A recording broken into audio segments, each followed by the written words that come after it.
मेरे प्यारे दोस्तों, भारतीय पहलवानों का धरना जारी है।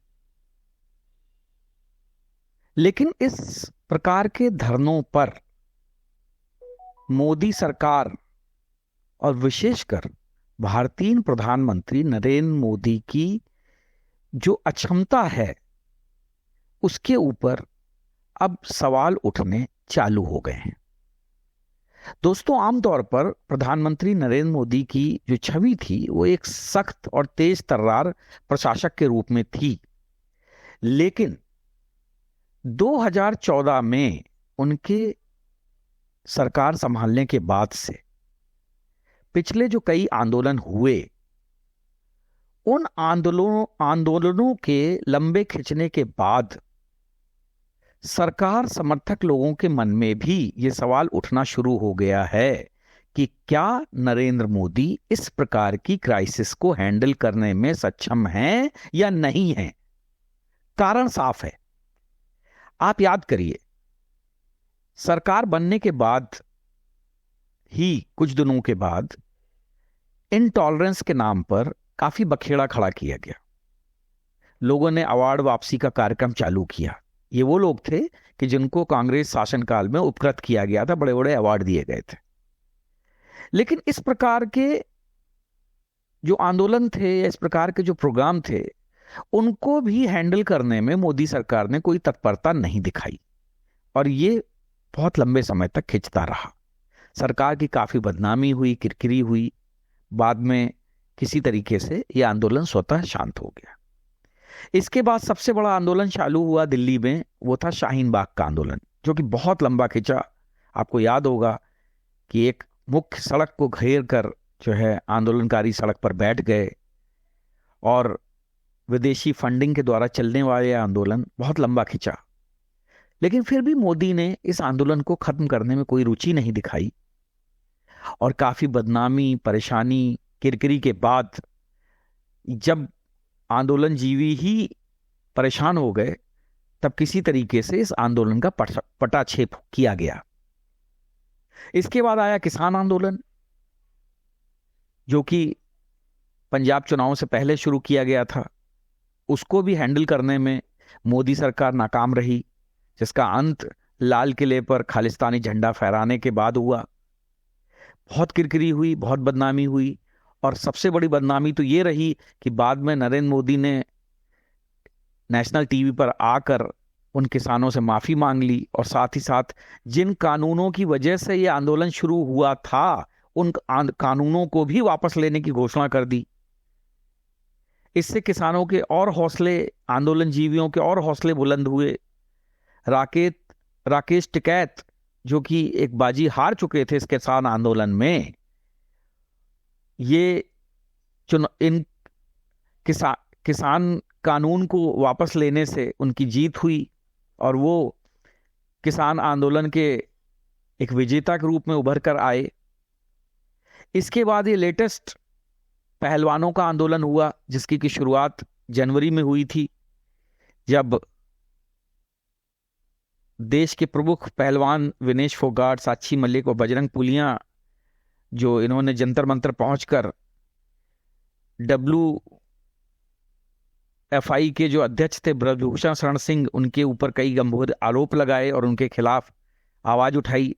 शुरुआत में इन पहलवानों का जो मांगे थी वो ये थी कि ब्रजभूषण शरण सिंह इस्तीफा दें और WFI का चुनाव जो है तुरंत कराया जाए, क्योंकि ब्रजभूषण शरण सिंह 3 बार से उसके अध्यक्ष बने हुए हैं और आमतौर पर ये ज़्यादातर पहलवान जो हैं, जो कि हरियाणा से आते हैं, और चूंकि हरियाणा चुनाव भी पास हैं, तो उस मुद्दे से जोड़कर इस आंदोलन को देखा गया।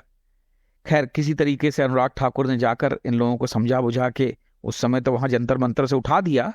लेकिन इसके बाद 23 अप्रैल से फिर ये धरना चालू हो गया, जिसमें देश के सभी प्रमुख विपक्षी दलों ने अपनी उपस्थिति दर्ज कराई और पहलवानों को समर्थन देने का वादा कर दिया। लेटेस्ट में जिस दिन नई संसद का जो उद्घाटन होने वाला था, उस दिन पहलवानों ने संसद के सामने धरना देने की योजना बनाई। फिर पुलिस बल लगाकर इन पहलवानों को जबरदस्ती वहां से हटाया गया। इसके बाद पहलवानों ने अपने सारे मेडल गंगा में बहाने की घोषणा की और हरिद्वार पहुंच भी गए। लेकिन खैर ऐन वक्त पर फिर से राकेश टिकैत सामने आए। उन्होंने सारे पहलवानों के मेडल अपनी झोली में डाल लिए और 5 दिन का समय मांगा।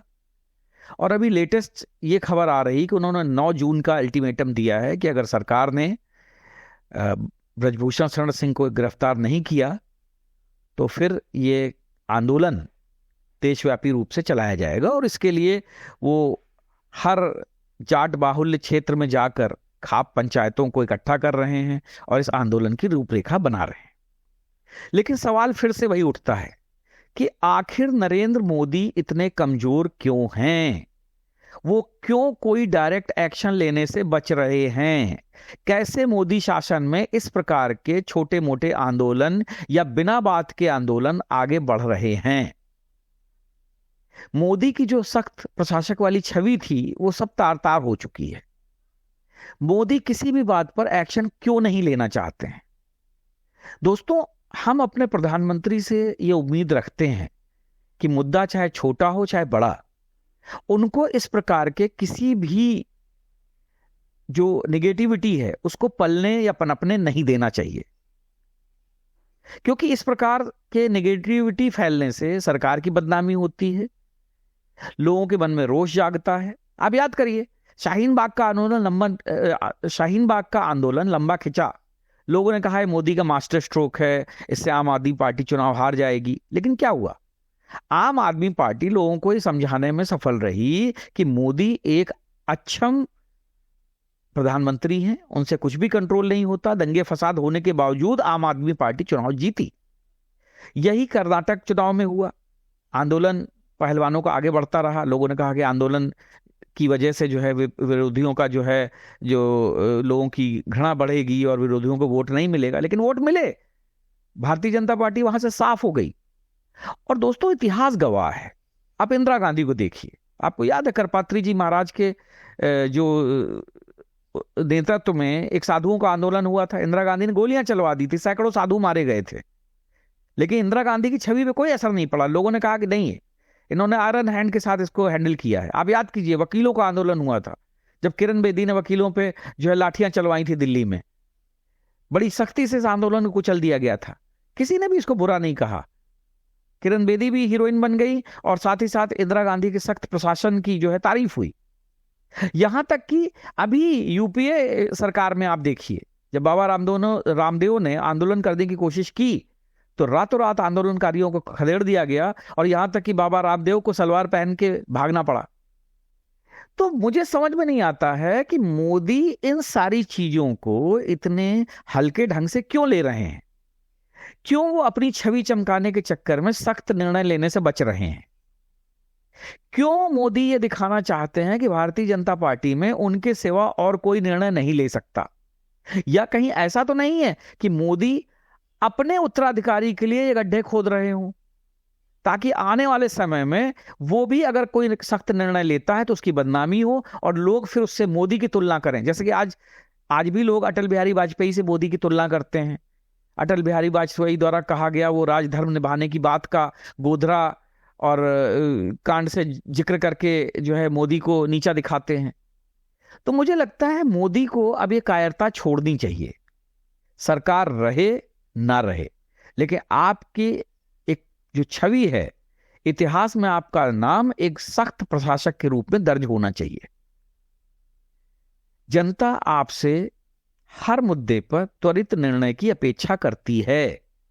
हर मुद्दे को एक मास्टर स्ट्रोक बनाना या हर मुद्दे को इतना लंबा खिंचवाना जिससे कि जनता को भी तकलीफ हो, समाज को भी तकलीफ हो, और आप फिर बाद में कहो कि नहीं ये तो समुद्र मंथन हो रहा है, ये कितने भी मतलब जो है विषधर सामने आ रहे हैं जनता के सामने, लोग जनता की हकीकत समझ रहे हैं।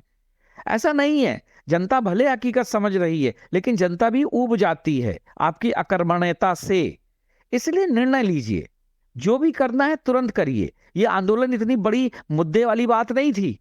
मोदी जी चाहते तो एक मतलब जो कमेटी बनाते सांसदों की, या फिर जो है जो एक फास्ट ट्रैक कोर्ट का गठन कर देते और इस मुद्दे को तुरंत के तुरंत सुलझाया जा सकता था। लेकिन मोदी ने ऐसा नहीं किया।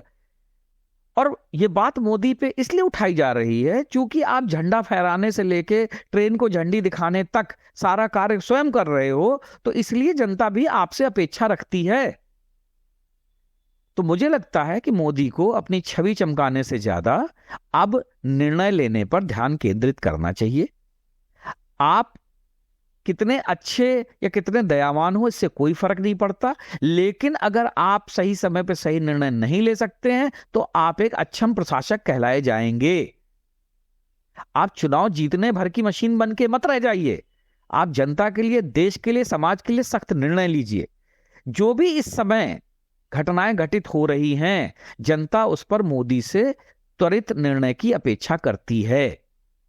और मुझे लगता है कि मोदी जी इन सारे कार्यों में अब तक शून्य साबित हुए हैं। मोदी जी को हर प्रकार की परेशानियों में सामना आना चाहिए, त्वरित निर्णय लेने चाहिए। किसी भी प्रकार का आंदोलन हो, चाहे वो देश विरोधी तत्व उसमें कितने भी शामिल हों, उन सब के विरुद्ध सख्त से सख्त कार्रवाई करनी चाहिए। और अगर किसी ने गलती की है तो उसको सख्त से सख्त सजा भी मिलनी चाहिए, इसमें कोई दो राय नहीं है।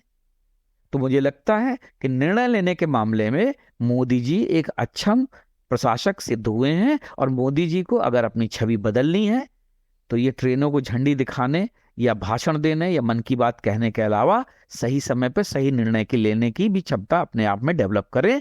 तभी बीजेपी और मोदी का सम्मान बढ़ेगा, वरना दिनों दिन ये सम्मान गिरता जाएगा। जय हिंद, जय भारत।